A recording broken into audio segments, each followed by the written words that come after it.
चलो आ जाओ, सब मिथुन की फिल्मों की तरह बदला लेते हैं। तू मेरा हो गया, अब तो एक भी कोरोना नहीं छोड़ूंगा, जहां पे दिखाई देगा सबको मारूंगा पकड़ पकड़ के कोरोना को। मेरी फैमिली को हो गया है, मेरे को हो गया ऐसा लगता, पर भाई दिखाई तो नहीं देता है, यही तो दिक्कत है ना। कोई नहीं, चलो आ जाओ करते हैं स्टार्ट। बच्चों कुछ एक प्रॉब्लम बची हुई है हमारी, है ना, वो और कर लेते हैं। अब वेलोसिटी ना देके अब फोर्स दे देंगे किसी भी स्प्रिंग ब्लॉक सिस्टम पर। ठीक है, आ जाओ। मान लो हमारे पास बच्चों स्प्रिंग ब्लॉक सिस्टम क्या है, स्प्रिंग ब्लॉक सिस्टम, ये स्प्रिंग ब्लॉक सिस्टम है हमारे पास। ठीक है, एक का मास है 2 kg और एक का मास है 4 kg। ठीक है ना, हाँ, ये आपस में कनेक्टेड है, समझ में आया।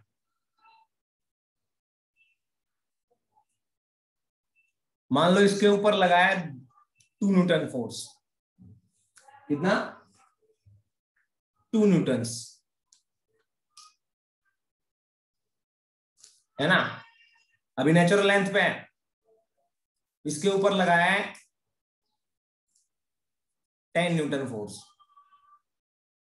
क्वेश्चन आपसे पूछा जाएगा, find maximum expansion in the spring, find maximum expansion in the spring. तो आप लोग क्या करोगे, पहली बात ये चीज दिमाग में रख लेना, सभी बच्चों को बता देता हूं, इस फॉर्मेट में जब भी क्वेश्चन दिखाई देना तो जो स्टैंडर्ड मेथड मैं यूज कर रहा हूं वही आप लोगों ने यूज करना है, ये फॉर्मेट याद कर लेना, ठीक है ना।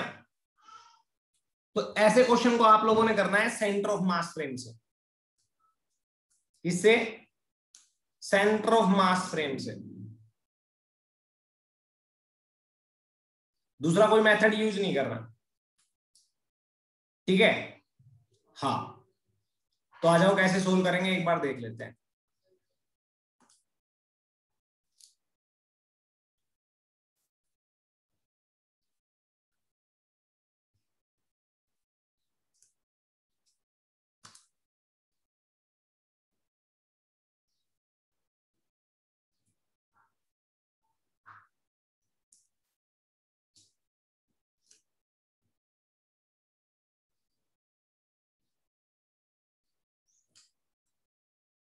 आ जाओ,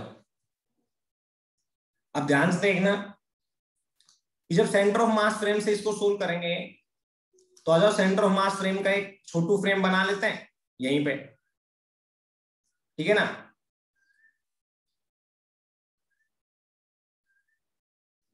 समझ में आया, तो सेंटर ऑफ मास पे कितना फोर्स लग रहा होगा, तो आप net force on the system देखो कितनी, 10 - 2 नेट फोर्स लग रही है इस सिस्टम के ऊपर, राइट डायरेक्शन में 8। नेट मास कितना है, 2 + 4 6। तो acceleration of centre of mass है, मैं बोलूंगा ए नेट कितना आ जाएगा, एसीएम कितना आ जाएगा, जल्दी बताओ।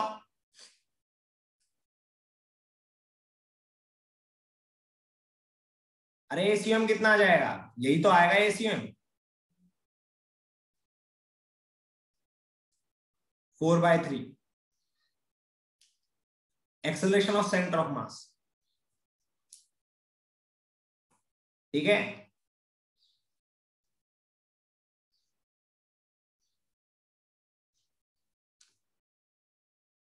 ये 2 kg, ये 4 kg, समझ में आया। हाँ, ठीक है ना। अब दूसरी बात, सेंटर ऑफ मास फ्रेम की रेस्पेक्ट में दोनों पे फोर्सेस निकालनी है। तो सेंटर ऑफ मास फ्रेम की रेस्पेक्ट में आप कैलकुलेट करोगे तो सेंटर ऑफ मास कैसा है, एक्सेलरेटेड फ्रेम। तो इस फ्रेम से जब ऑब्जर्व करोगे तो इस पे सूडो लगेगा। पहली बात तो जो एक्चुअली फोर्स लग रही है वो तो लगेगी 8 और 10, सॉरी 2 और 10 न्यूटन, प्लस में सूडो लगेगा। ये फ्रेम इधर दौड़ रहा है, इसका एक्सेलरेशन इधर है, तो इस पे सूडो किधर लगेगा, अपोजिट टू एक्सेलरेशन की डायरेक्शन। वो सूडो लगेगा mass of this mass body into acceleration of centre of mass, और direction opposite to that acceleration की डायरेक्शन। इस फ्रेम की एक्सेलरेशन की जो डायरेक्शन है उसके अपोजिट डायरेक्शन में लगेगी ये फोर्स। अब इस केस में देख लो,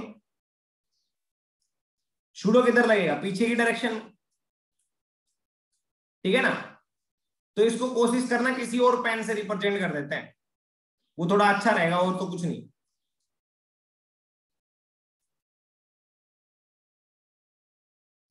ये सूडो रिप्रेजेंट कर रहा हूं मैं, सूडो फोर्स।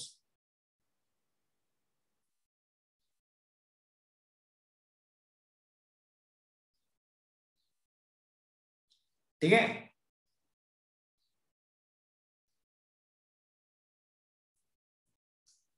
तो इस पे जो सूडो लगेगा वो किधर लगेगा, opposite to the direction of frame from which we are observing centre of mass frame. इसका मास कितना हो गया 4 kg into acceleration of frame from which we are observing, that is 4/3। आप अब नेट फोर्स कैलकुलेट करोगे तो इस पे कितने लगेगी, 2 + 8/3। तो ये हो जाएगा नेट फोर्स इधर 14/3 न्यूटन। इस पे 16/3 इधर है, 10/3 इधर है, तो इधर कितना हो जाएगा, जल्दी कैलकुलेट करो। 10 - 16/3 दैट इज 14/3। समझ में आया net force with respect to centre of mass frame. इसके बाद में बच्चों क्या करना है, हमें भी पता है और आपको भी पता है। क्या पता है वो देखो, कि इस पे जब 14/3 न्यूटन फोर्स लगेगा, मैं फिर से वही बात कह रहा हूं, ध्यान से देखना। सेंटर ऑफ मास फ्रेम की रेस्पेक्ट में आप जब ऑब्जर्व करोगे तो आपको लगेगा कि ये दोनों कैसे जा रहे हैं, ऐसे ऐसे, केवल ऐसा मोशन होगा। ग्राउंड रेस्पेक्ट में वो हो सकता है ऐसा ऐसा हो, समझ में आया। ग्राउंड फ्रेम की रेस्पेक्ट में तो ये ऐसा ऐसा होगा, ठीक है, और सेंटर ऑफ मास फ्रेम की रेस्पेक्ट में केवल ऐसा ऐसा, ठीक है ना।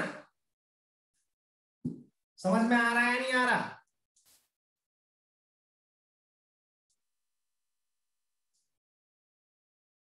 हाँ अच्छी बात है फिर तो। अब ध्यान से देखना,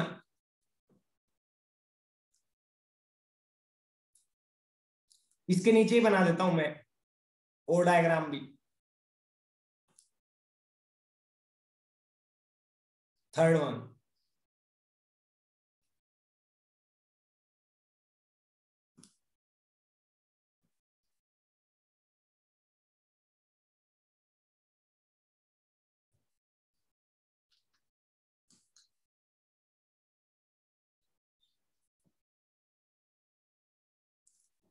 ध्यान से देखो। अब ये एक्सपेंड करेगा, क्या करेगा, एक्सपेंड। इधर 14/3 न्यूटन, इधर 14/3 न्यूटन फोर्स लग रही, तो एक्सपेंड करेगा तो स्प्रिंग एक्सपेंड करेगी।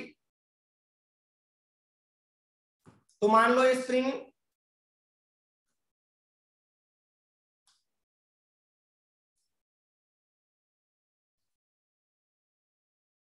यहां तक एक्सपेंड कर गई, बताता हूं अभी, देखो ध्यान से देखना। अभी मान लो ये लेफ्ट वाला ब्लॉक इधर आ गया और राइट वाला ब्लॉक इधर आ गया, एक्सपेंड करके, दोनों फोर्सेस की वजह से, ठीक है। इस पे अभी मैक्सिमम एक्सपेंशन पे कितना फोर्स लग रहा है, 14/3 न्यूटन। इस पे कितना लग रहा है, इधर इस पे भी 14/3 न्यूटन। ये 2 kg है, ये 4 kg है। ठीक है, ये हमारी स्प्रिंग है जो इनको अटैच किए हुए। तो पहले इनकी पोजीशन ये थी। अब आप ध्यान से देखोगे,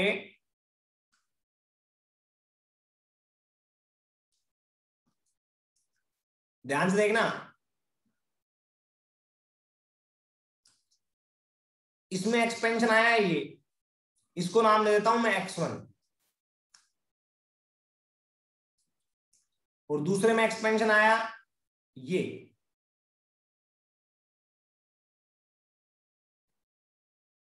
इसको नाम दे देता हूं मैं x2। समझ में आया ना? एक को x1 और एक को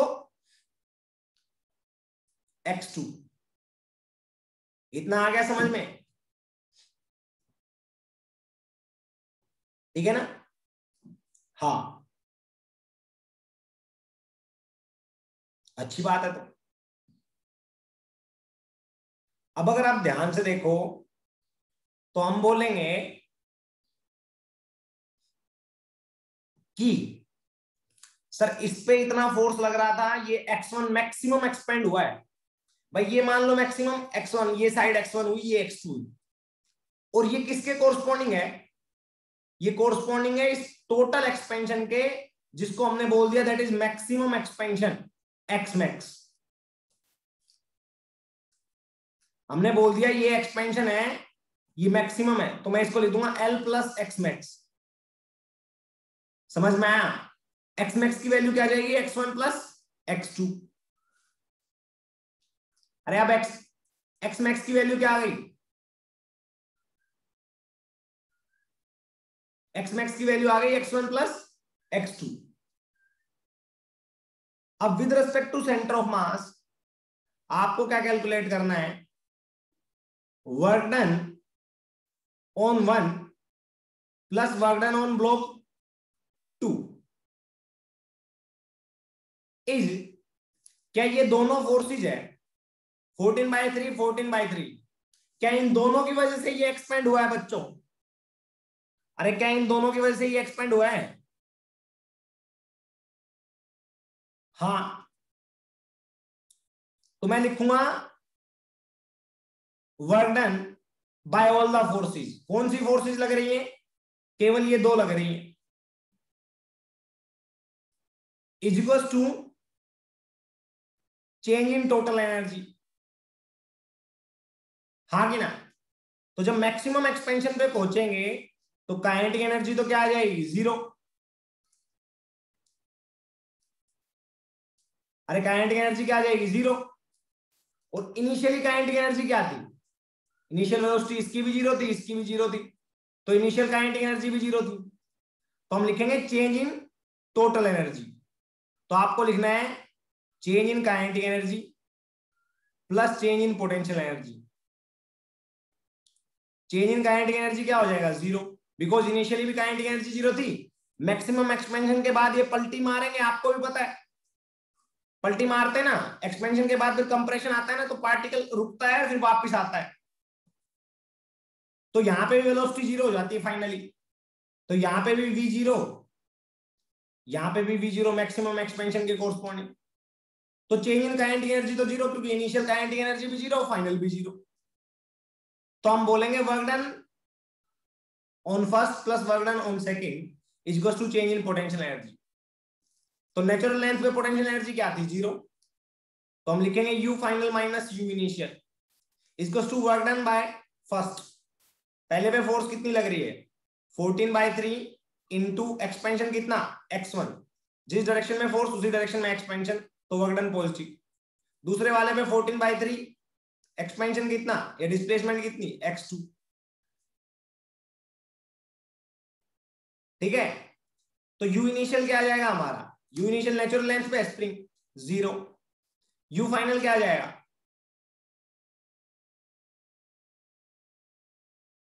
u फाइनल क्या आ जाएगा जल्दी बताओ? 1/2 के x1 प्लस x2। क्या यही तो x1 के x मैक्स के बराबर है? अरे हाँ कि ना। यहां पे मान लो के की वैल्यू अभी बता रहा हूं आपको 100 न्यूटन पर मीटर है, मान लो। तो आप क्या लिखोगे 14/3 x1 प्लस x2, और इधर क्या लिखोगे 1/2 100 इंटू x1 प्लस x2 का होल स्क्वायर। स्क्वायर से ये कट गया, क्या बचा 50 into x max is to 14/3। तो एक्स मैक्स की वैल्यू क्या आ जाएगी 14/3 into 50, sorry divide by 50, divide by, समझ में आया नहीं आया?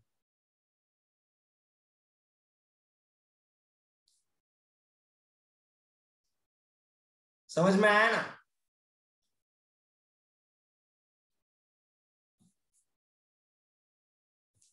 डन। तो जब भी कोई क्वेश्चन आपसे पूछा जाए इस फॉर्मेट का, तो आप हमेशा इसी तरीके से सोल्व करोगे। अभी नोट डाउन कर लो, फिर बाद में मत बोलना, ठीक है ना? हाँ, अभी कर लो नोट डाउन।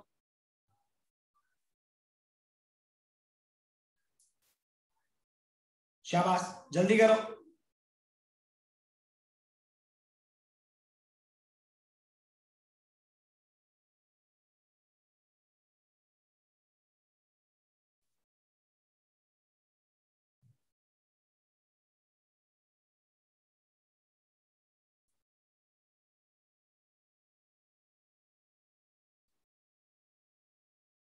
जल्दी करो, शाबाश।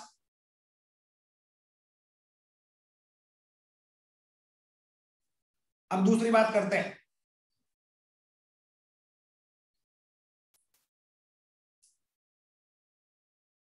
रिवाइज करवा दूं, चलो एक बार देखो। नहीं नहीं, अरे नेचुरल लेंथ ऐड नहीं करेंगे, ये बात ध्यान रखना। अरे स्प्रिंग नेचुरल लेंथ पे है, तो इसमें कोई पोटेंशियल एनर्जी होती है क्या? नहीं होती ना। इसको नेचुरल लेंथ या मैं बोलूंगा मीन पोजीशन, मीन पोजीशन से जितना एक्सपेंड करते हैं वही तो पोटेंशियल एनर्जी आती है,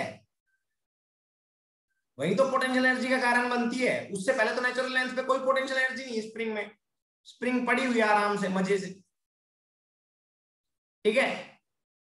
आई थोड़ा क्वेश्चन करो वरना दिक्कत आएगी। रिवाइज करवा रहा हूं, एक बार ध्यान से देख लो। आपसे क्या दे दिया जाएगा, इससे पहले केवल और केवल इनिशियल वेलोसिटी दी जाती थी स्प्रिंग ब्लॉक सिस्टम में। अब की बार स्प्रिंग ब्लॉक सिस्टम में क्या दे दिया, फोर्स दे दी, इनिशियल वेलोसिटी 0 है। नेचुरल लेंथ पे ब्लॉक रखा हुआ है, किस पे, नेचुरल लेंथ पे, ठीक है ना? हाँ, इसका आपको स्प्रिंग कांस्टेंट दे दिया। आपसे बोला गया find the maximum expansion in the spring. ऐसा क्वेश्चन जब भी आपको दिखाई दे, आपको एक बात ध्यान रखनी है कि इस पे फोर्स लग रही है तो ये पोर्शन एक्सपेंड करेगा, इस पे फोर्स लग रही है तो ये पोर्शन एक्सपेंड करेगा, दोनों पोर्शन एक्सपेंड करेंगे। इस क्वेश्चन को सोल्व करना इजी होता है सेंटर ऑफ मास फ्रेम में, तो आप सेंटर ऑफ मास फ्रेम से ही सोल्व करें इसको, ठीक है? हाँ, आप इसको क्या करें, सेंटर ऑफ मास फ्रेम से ही सोल्व करें। तो सेंटर ऑफ मास फ्रेम में सबसे पहले आके आप क्या करोगे कि सेंटर ऑफ मास फ्रेम की वेलोसिटी क्या है। तो हमने निकाली सेंटर ऑफ मास फ्रेम की वेलोसिटी आएगी 8/6 इक्वल्स टू 4/3। नेट फोर्स इस पे कितना लग रहा है 8 - 2, सॉरी 10 - 2 8, टोटल मास कितना है 2 + 4 6, तो नेट फोर्स लग गया, सॉरी नेट एक्सेलरेशन लग गया सेंटर ऑफ मास का 4/3। तो जब सेंटर ऑफ मास फ्रेम से आप ऑब्जर्व करोगे तो आपको नजर आएगा कि इस पे 2 न्यूटन लग रहा है प्लस इस पे सूडो लग रहा है with respect to centre of mass frame, 2 into acceleration of centre of mass. इसका मास कितना है 4 kg, तो इस पे क्या लगेगा 4 into acceleration of centre of मास, ठीक है? तो नेट फोर्स कैलकुलेट करोगे तो ये प्लस ये सूडो प्लस एक्चुअल, ये आ गया net force with respect to centre of mass, ये भी आ जाएगा net force with respect to centre of mass. 8/3 + 2 ये आ जाएगा 14/3, ये आएगा 10/3 -16/3 दैट इज 14/3। ओके, आपको भी पता है मेरे को भी पता है कि सर इन दोनों का acceleration with respect to centre of mass है, इन दोनों पे force with respect to centre of mass कितनी लग रही है ना। तो मैक्सिमम एक्सपेंशन जब होगा वहां तक जाने के बाद ये कंप्रेस होगा तो डायरेक्शन ऑफ फोर्स चेंज हो जाएगी, और यहाँ पे मैक्सिमम एक्सपेंशन के कोरस्पोंडिंग इनकी with respect to centre of mass velocity क्या हो जाएगी, 0 हो जाएगी। अरे हो जाएगी या नहीं हो जाएगी? हाँ, with respect to centre of mass initial momentum क्या है, 0। फाइनल मोमेंटम क्या होगा, 0 होगा। समझ में आया? अब हमने क्या किया, with respect to centre of mass conservation work power energy theorem लगा दी। ठीक है, हमने माना ये x1 एक्सपेंड किया, ये x2, तो हमने माना वर्क डन बाय या work done on 2 kg mass with respect to centre of mass, work done on 4 kg mass with respect to center of mass is 14/3 into x1 because force और expansion same direction में, इधर भी force और expansion same direction में, दोनों कर दिया। इसको to change in total energy, initial kinetic energy 0 है, देखो फाइनली जब मैक्सिमम एक्सपेंशन होगा तो भी 0 होगी, तो चेंज इन काइनेटिक एनर्जी आएगा 0। अब change in potential energy, initially natural length पे है तो पोटेंशियल एनर्जी इनिशियल क्या हो जाएगी, 0। फाइनल पोटेंशियल एनर्जी क्या आएगी, 1/2 k, इसका x1 इसका x2, नेट एक्सपेंशन कितना हो गया, x1 प्लस x2 का स्क्वायर। भाई x1 x2 अलग अलग निकाल लो तो तुम्हारी मर्जी है, फिर तो तुम बहुत खतरनाक हो, है ना। निकाल के देख लेना एक बार, आ जाता है तो। फिर हमने देखो स्क्वायर से ये काट दिया, हमें पता है x1 प्लस x2 बचा, वो x मैक्स के बराबर होता है, x मैक्स की वैल्यू निकाल ली ना। अरे कर लोगे या नहीं कर लोगे?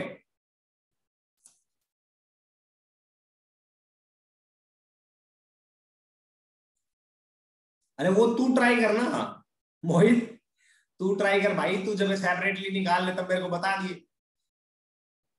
ग्राउंड फ्रेम से सोल्व करना पड़ेगा, आंखें बाहर आ जाएगी, ठीक है ना। हाँ, तो इसलिए जो स्टैंडर्ड मेथड बता रहा हूं ना इन क्वेश्चन के, वो दिमाग में रख लो।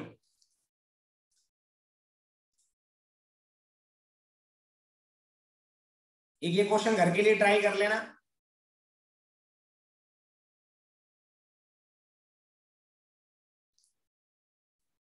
नेचुरल लेंथ पे L,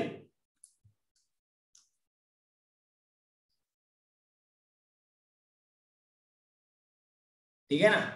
हाँ, ये 2 kg मास है, ये 1 kg मास है, इस पे इधर फोर्स लग रहा है 5 न्यूटन और इधर लग रहा है कितना, 20 न्यूटन। समझ में आया? स्प्रिंग कांस्टेंट की वैल्यू है 50 न्यूटन पर मीटर। फाइंड मैक्सिमम एक्सपेंशन, खुद सोल्व करोगे, मैं सोल्व नहीं करूंगा।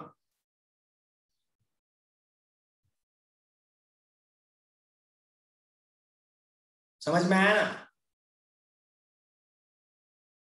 मैं सोल्व नहीं करूंगा, पहले बता रहा हूं, खुद सोल्व करोगे, ठीक है।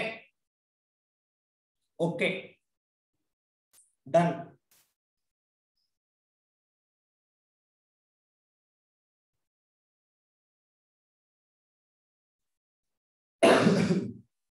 खुद ट्राई करना है।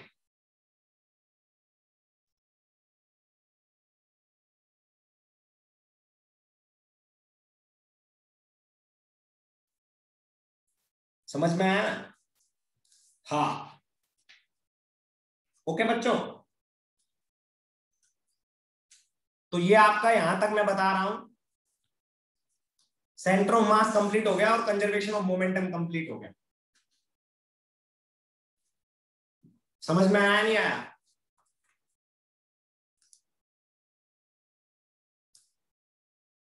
देखो बच्चों, एक लास्ट टाइप है, वो शायद थोड़ा बहुत रह गया हो तो आप कर लेना एक बार, बॉम्ब एक्सप्लोजन का।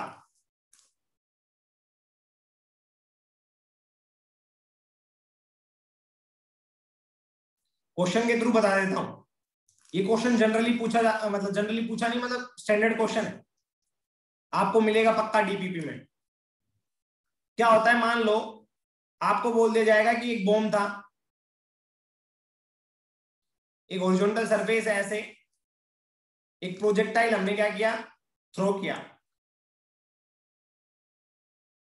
प्रोजेक्टाइल थ्रो किया एट एन एंगल थीटा,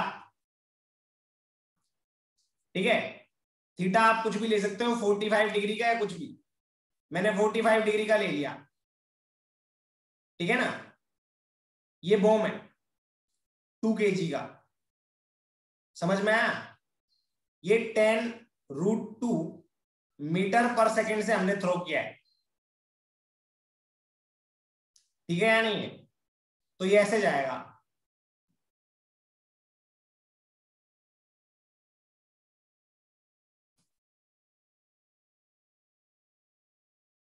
वो तुम्हें खुद से कैलकुलेट करना है मानसी, मेरे को नहीं पता पिछले वाले का आंसर क्या है, खुद से कैलकुलेट करके आपस में मैच कर लेना, ठीक है। हाँ, तो मान लो हमने ये बॉम्ब ऐसे फेंका है 2 kg का, तो क्वेश्चन लिखो, a bomb of 2 kg thrown with velocity 10√2 metre पर second at an angle of 45 degree with the horizontal, it explode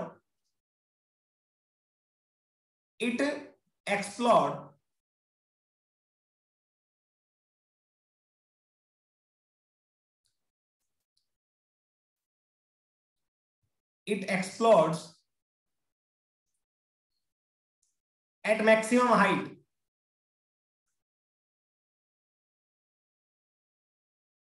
h max into 2 equal parts, into 2 equal parts, ठीक है। हाँ, one part retrace its path, one part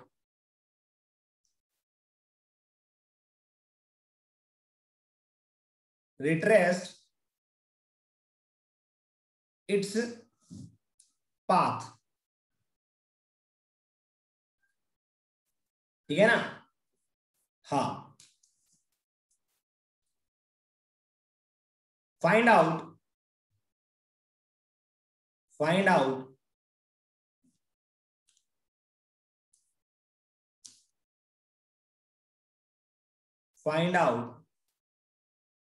position of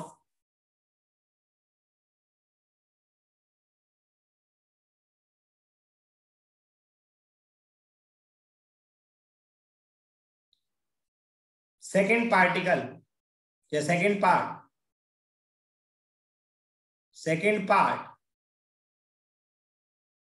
from the point of projection, from the point of projection,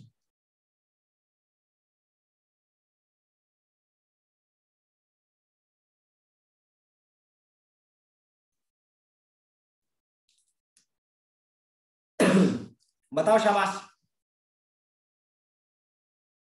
तो देखो मैं आपको बताता हूं, इस तरह का जब भी क्वेश्चन आए तो आपको पता है मैक्सिमम हाइट क्या आएगी, वो आप लोग कैलकुलेट कर सकते हो। अरे कर सकते हो या नहीं कर सकते हो। तो 1 kg ये हो गया, 1 kg ये हो गया, एच मैक्स निकाल लोगे uy²/2g,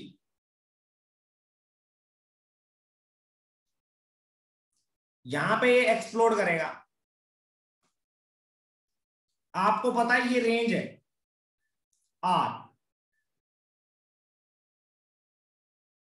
आप मेरे को एक बात बताओ, क्या वर्टिकली कोई फोर्स लग रहा है, क्या वर्टिकली कोई फोर्स लग रहा है, F net along y, yes.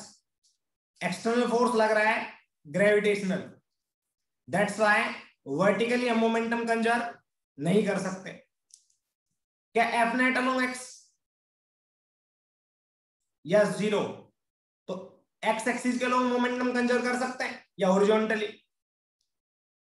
हम बोलेंगे कि सेंटर ऑफ मास है वो तो यहां पे गिरना है, ये तो क्लियर है, ये तो वहीं से डिसाइड हो गया था जब फेंका था कि सेंटर ऑफ मास का पाथ तो भाई यही आएगा और सेंटर ऑफ मास यहां पे जाके गिरेगा, टुकड़े चाहिए इसके कहीं पे जाके गिरे, हाँ कि ना? टुकड़े चाहिए इसके कहीं पे जाके गिरे पर सेंटर ऑफ मास यहीं पे आके गिरे।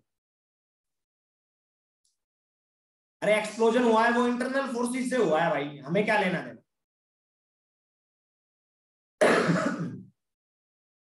तो 1 kg मास तो यहां पे आके गिरा, 1 kg मास है तो वो तो यहां पे आके गिरा, सभी को दिखाई दिया जिसने रिट्रेस किया अपना पाथ वापिस यहीं पे,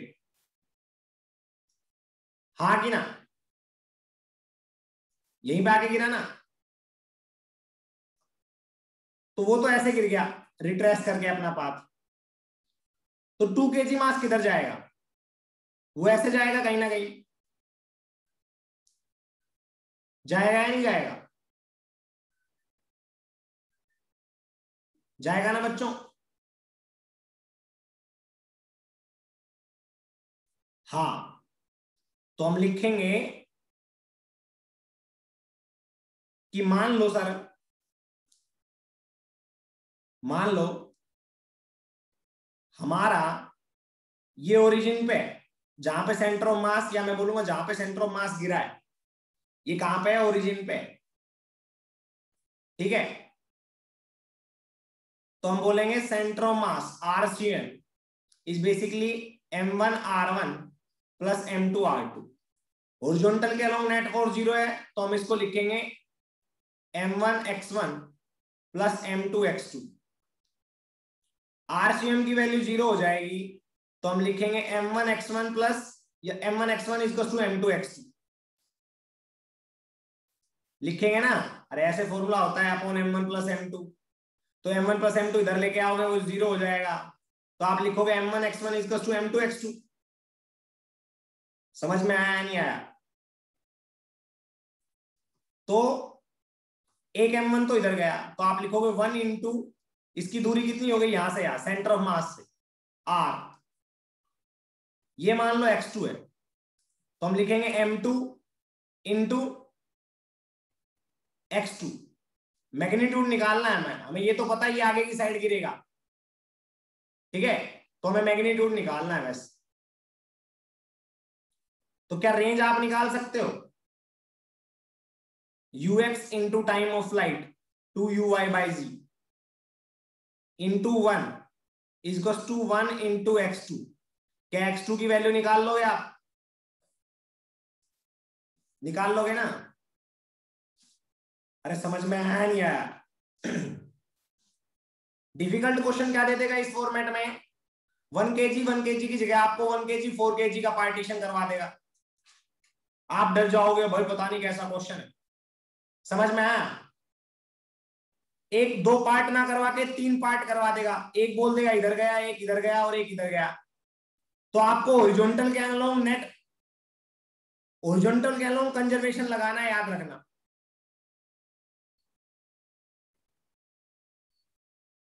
समझ में आया नहीं आया? कर लोगे ना? ये तुम्हारा मोमेंटम कंजर्वेशन और centre of mass complete. Sir